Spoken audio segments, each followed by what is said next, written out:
আমি আপনার কাছে যে কথাটা বলছি সেটা হচ্ছে হিজবুত তাওহীদের নিউজ করতে গেলে আমাদেরকে সাইবার অ্যাটাকের শিকার হইতে হয়।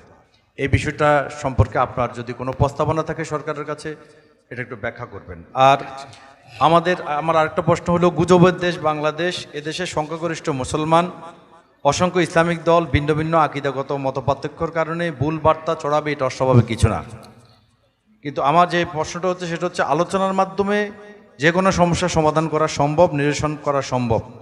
আপনারা ইসলামিক দল ও অন্যান্য আলিম ওলামাদের সাথে যেন দূরত্ব কমিয়ে আপনারা একটা আলোচনার টেবিলে আসতে পারেন কিনা, এই বিষয়ে যদি আপনার কোনো প্রস্তাব থাকে এটা একটু আমাদেরকে বলবেন।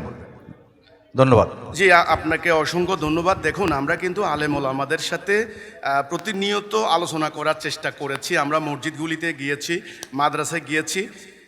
আমরা যখন মসজিদে যাই তখন তারা আবার পরের দিন বলে কি, কত বড় সাহস আমার মসজিদে আসছে। এই যে কথাগুলো দেখেন, আমি কিন্তু আমার আলোচনাগুলিতে উন্মুক্ত, সবাই আসতে পারেন। এবং আমার এখানেও আলেম ওলামারা আসেন, আমাদের এখানেও আলেম সম্মেলন হয়েছে কয়েকটা।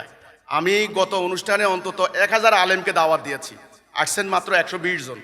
উত্তরায় যত অপপ্রচার করে, উত্তরায় আমি দাওয়াত দিয়েছি অন্তত কয়েকশো আলেমকে, আসছেন মাত্র 10-12 জন।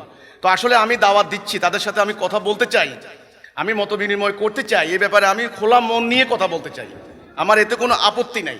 আপনাকে আপনার পরামর্শের জন্য ধন্যবাদ। তবুও আমরা আগামী দিন আরও চেষ্টা করব কিভাবে দূরত্ব কমিয়ে আনা যায়, 1 নাম্বার। আর সাইবার অ্যাটাকের যে প্রশ্নটা বলেছেন, এই সাইবার অ্যাটাকটা আসলে কিন্তু আমি অনেকগুলি ব্যাপারে আমাদের আসলে নিয়ন্ত্রণের মধ্যে নেই, অনেকগুলি ব্যাপারে। যেমন ধরেন, একটা কমন স্বাভাবিকভাবে প্রত্যেকটা সংগঠন এখন সাইবার লাইনে তারা সক্রিয়, তাদের বিরুদ্ধে যে সমস্ত কন্টেন্টগুলি থাকে সেগুলি তাদের কর্মীরা বিভিন্ন জায়গায় রিপোর্ট করে, এবং আমাদের বিরুদ্ধেও সাইবার আক্রমণগুলি সমানে হয়। আমার পেজটাও বহুবার চলে গিয়েছে।